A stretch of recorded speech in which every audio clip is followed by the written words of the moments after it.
Now, honourable members, Sri Sharad Pawarji has to go early. So, with your consent, I am calling his name. Sharad Pawarji.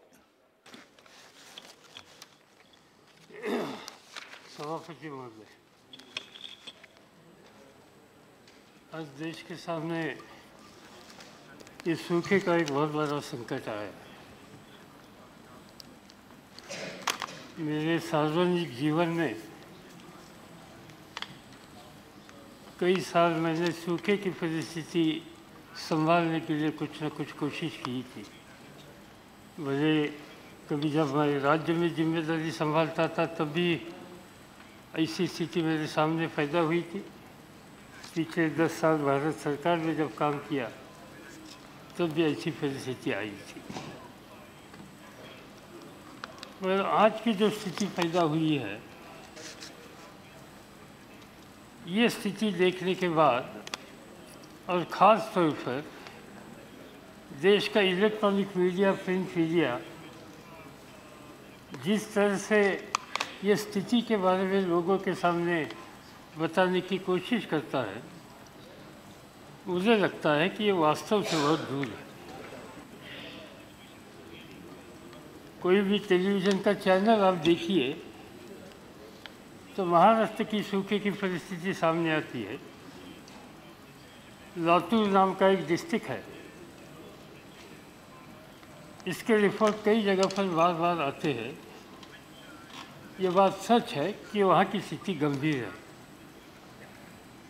मगर पूरे देश की सूखे के बारे में स्थिति जानने की कोशिश करने के बाद और राज्यों के पास संपर्क साधने के बाद उन्होंने जो इन्फॉर्मेशन दे दी, इससे एक बात सामने पक्की आती है कि इस साल का सूखा कुछ सीमित 2, 3, 4 राज्यों तक नहीं है। ये सूखे की स्थिति इस समय देश के 11 स्टेट में पैदा हुई है। जैसे मैंने कहा कि इससे पहले कई बार हमने इस पर ध्यान दिया था, मगर तब स्थिति आती थी कि कभी झारखंड में है, कभी महाराष्ट्र में है, कभी गुजरात के सौराष्ट्र या कुछ एरिया में है। मगर अभी देश के 11 राज्यों में ये परिस्थिति पैदा हुई है और सबसे भीषण परिस्थिति उत्तर प्रदेश में। आज उत्तर प्रदेश में 75 डिस्ट्रिक्ट में 50 डिस्ट्रिक्ट अफेक्टेड है। यह official statement government of India का है कि जिसमें 72,014 विलेजेस आर अफेक्टेड एंड 9,90,000 आबादी इसमें फंसी है। एक ही राज्य में 9,80,00,000 जब आबादी इसमें फंसती है तो ये संकट की स्थिति कहाँ तक गंभीर है, ये बात हम लोगों के सामने आती है। दूसरा राज्य मध्य प्रदेश। हम हमेशा सोचते थे कि नर्मदा का पानी का सवाल खत्म होने के बाद गुजरात और मध्य प्रदेश की परिस्थिति में बहुत बदलाव आ गया। हमने 2-3 बार अखबार में कुछ स्टेटमेंट भी बने कि मध्य प्रदेश और गुजरात में एग्रीकल्चर ग्रोथ ये देश की ग्रोथ से दुगुना हो गया है। मगर वहाँ की जो आज की स्थिति है, ये स्थिति देखने के बाद 51 डिस्ट्रिक्ट में 46 डिस्ट्रिक्ट में आज ड्राउट की परिस्थिति पैदा हुई है कि जिसमें 42,829 villages has been affected and 4 crore population आज इससे ये संकट में पैदा हुई। तीसरा राज्य है महाराष्ट्र। 36 डिस्ट्रिक्ट में 21 डिस्ट्रिक्ट ऐसे हैं कि जहाँ सूखे की स्थिति है। 15,700 विलेजेस अफेक्टेड हुए और 3,70,00,000 आबादी इस परिस्थिति का सामना कर रही है।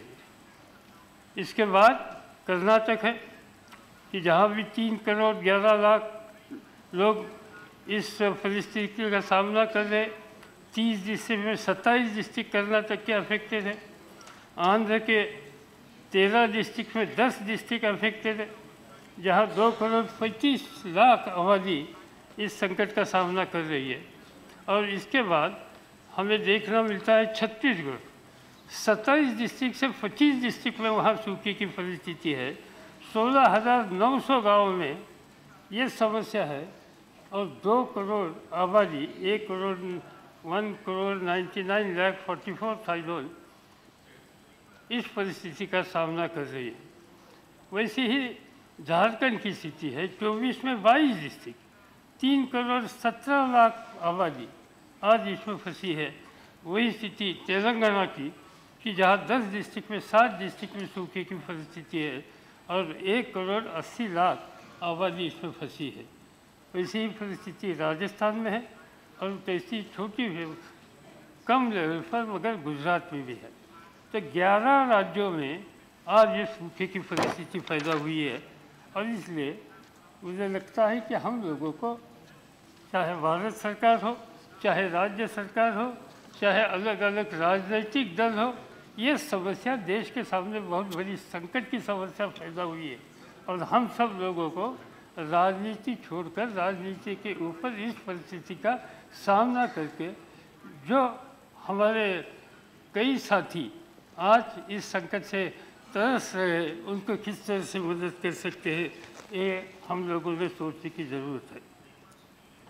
हमने देखा था कि 3 साल पहले हिंदुस्तान के किसानों ने आज तक कभी पैदावारी की नहीं थी, इतनी बड़ी अनाज की पैदावारी की थी।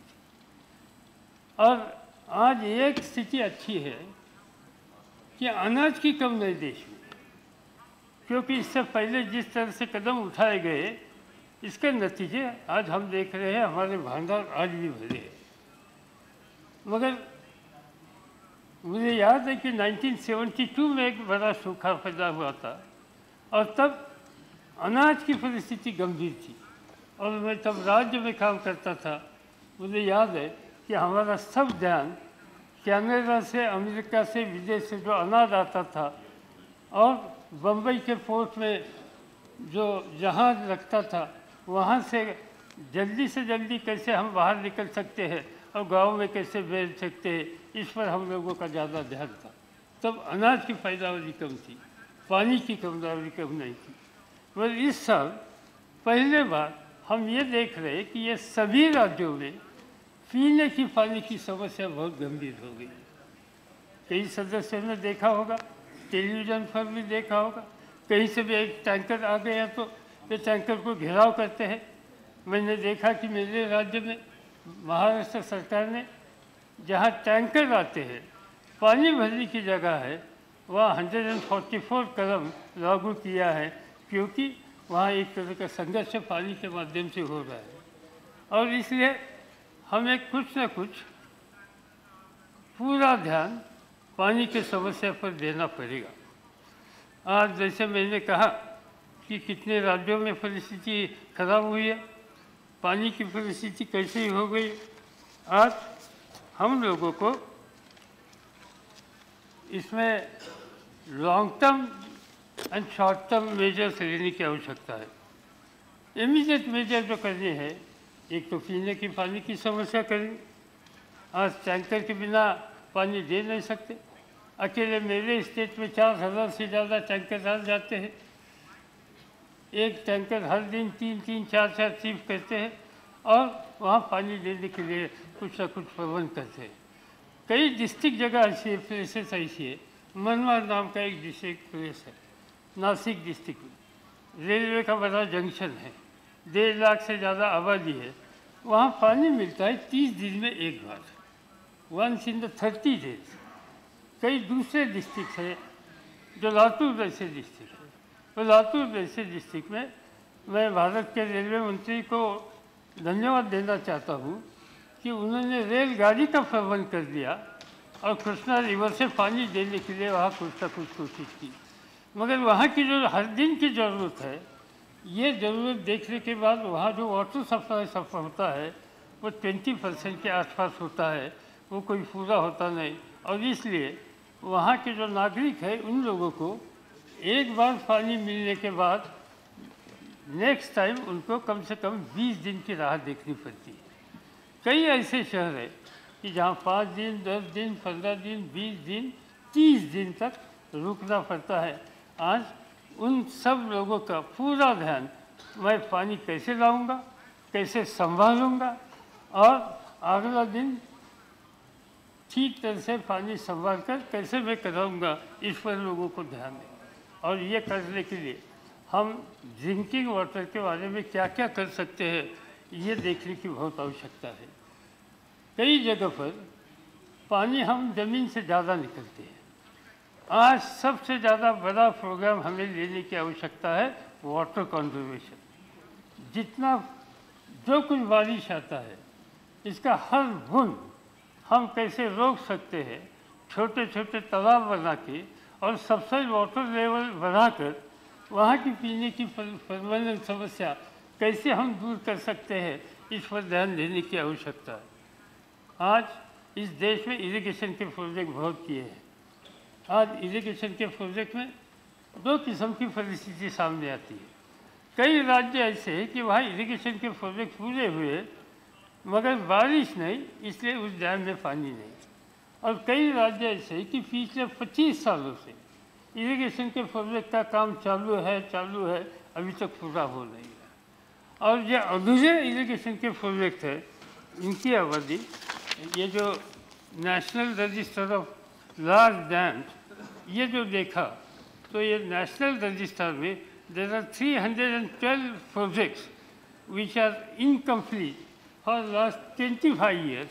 तो मुझे लगता है कि हम लोगों को बाकी सब कार्यक्रम दूर रख के ये इनकम्प्लीट इरिगेशन प्रोजेक्ट है वो हम जल्दी से जल्दी कैसे कर सकते हैं। जैसे मैंने ये फिगर 312 आपको बताई, इनमें से 240 प्रोजेक्ट ऐसे हैं वो खाली 5 राज्यों में हैं। इसमें झारखंड, आंध्र प्रदेश, तेलंगाना, उत्तर प्रदेश और महाराष्ट्र, ये 5 राज्यों में 240 प्रोजेक्ट पिछले 25 सालों से आज अधूरे हैं और वहाँ ज़्यादा मदद करने के लिए आवश्यकता है। बाकी प्रोजेक्ट इस देश में बड़े पैमाने पर हुई, मगर एक इम्प्रेशन है कि कई राज्यों में इसका इस्तेमाल ठीक तरह से होता नहीं। मैं देखता हूँ जगह जगह पर पानी का इस्तेमाल करने के लिए किसानों का ध्यान बड़ा अच्छा होता है, वो पानी इधर उधर जाने के लिए कभी मौका भी देता नहीं। हर बूंद वो किस तरह से संभाल सकता है, इस पर उनका ध्यान हमेशा होता है। आज महाराष्ट्र जैसे राज्य में एक इम्प्रेशन हुआ, अभी जो मेरे साथी बोले उन्होंने कहा कि कौन सा फसल लेने की आवश्यकता, इस पर भी ध्यान देने की आवश्यकता है। भाई देश में अलग अलग किस्म की फसल की आवश्यकता होती है। अनाज पैदा करना हो तो चाहे गेहूं की आवश्यकता होती है, चाहे चावल की आवश्यकता होती है, चाहे हॉर्टिकल्चर प्रोडक्ट की होती है, गन्ने की आवश्यकता होती है। मगर अभी हम लोगों को सोचना होगा कि यह पानी हम किस तरह से कौन से फसल के लिए लेते हैं, और जो एक तरह का क्रिटिसिज्म होता है कुछ फसलों के ऊपर, वहाँ की भी स्थिति क्या है वो समझनी चाहिए। मैंने देश के कृषि मंत्री जी ने कल कई बयान दे दिया, आज के अखबार में कहा कि महाराष्ट्र जैसे राज्य में जो कुछ इरिगेशन के प्रोजेक्ट हो गए, वो प्रोजेक्ट खाली चीनी मिल के लिए हो गए।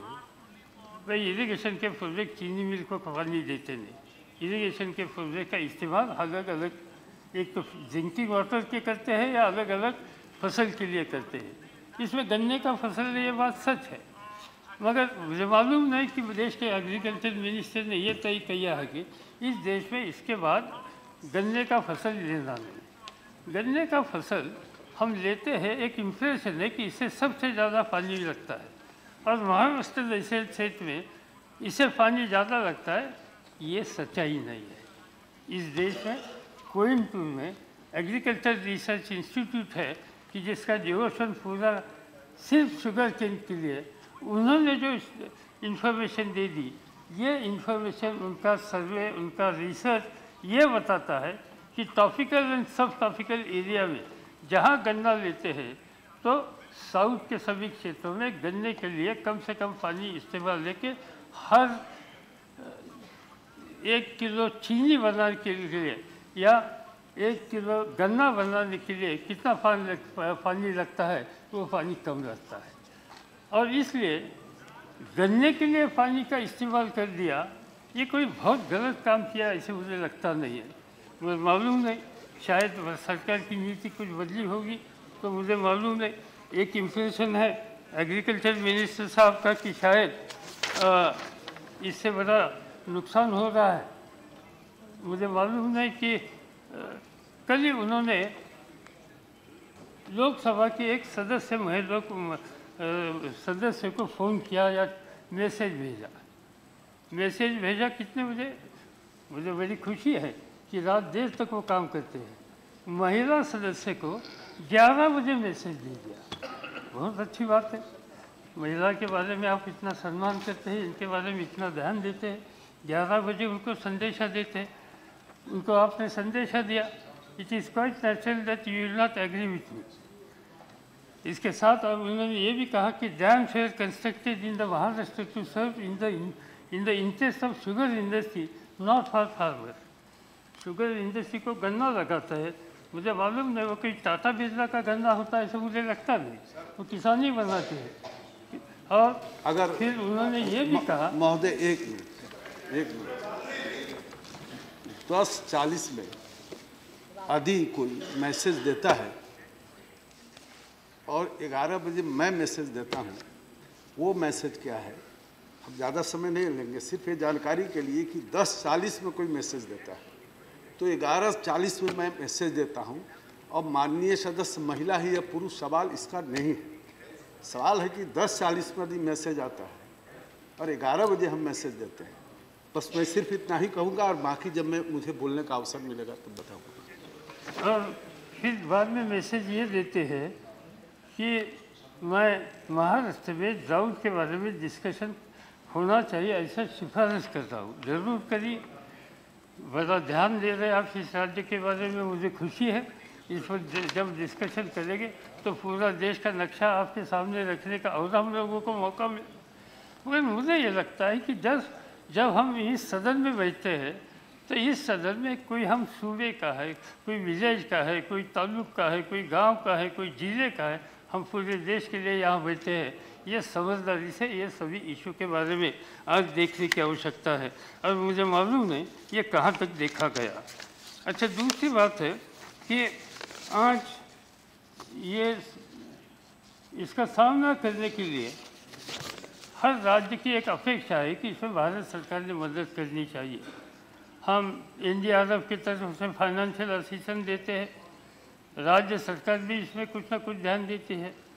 जो कुछ 2015 और 16 के बाद जितनी डिमांड हर राज्यों से आई और ये डिमांड के बारे में भारत सरकार ने स्टडी करके अंतिम जो डिसीजन दे दिया, वो देखने के बाद कुछ अच्छा काम किया है। मगर कई जगह पर मुझे लगता है कि राज्य की डिमांड एक है और एक्चुअली जो उनको सहायता देने के लिए कुछ कदम उठाए वो अधूरे है। ये देखता हूँ मैं कर्नाटक में के उन्होंने जो असिस्टेंस मांगा था वो 3,830 करोड़ मांगा था और उनको एक्चुअली पैसा जो रिलीज़ किया गया तो 1,540 करोड़ रिलीज़ कर दिया। छत्तीसगढ़ में उन्होंने डिमांड की थी 6,093 करोड़, उनको एक्चुअली रिलीज़ किया गया 835 करोड़। मध्य प्रदेश में 4,821 करोड़ की मांग की थी, मध्य प्रदेश के मिले 1,875। महाराष्ट्र ने 4,002 इतनी डिमांड की थी, उनको 2,500 की डिमांड की। इस तरह से चाहे उड़ीसा हो, तेलंगाना हो, उत्तर प्रदेश हो, चाहे आंध्र प्रदेश हो या झारखंड हो या राजस्थान हो, सभी राज्यों की ये स्थिति है कि राज्य सरकार ने एक डिमांड की है और इसमें एक्चुअली यहाँ से जो कोई सहायता दिया गया वो इनके 50% भी नहीं दिया गया। मुझे लगता है कि इसमें कुछ ना कुछ सुधार करने की आवश्यकता है।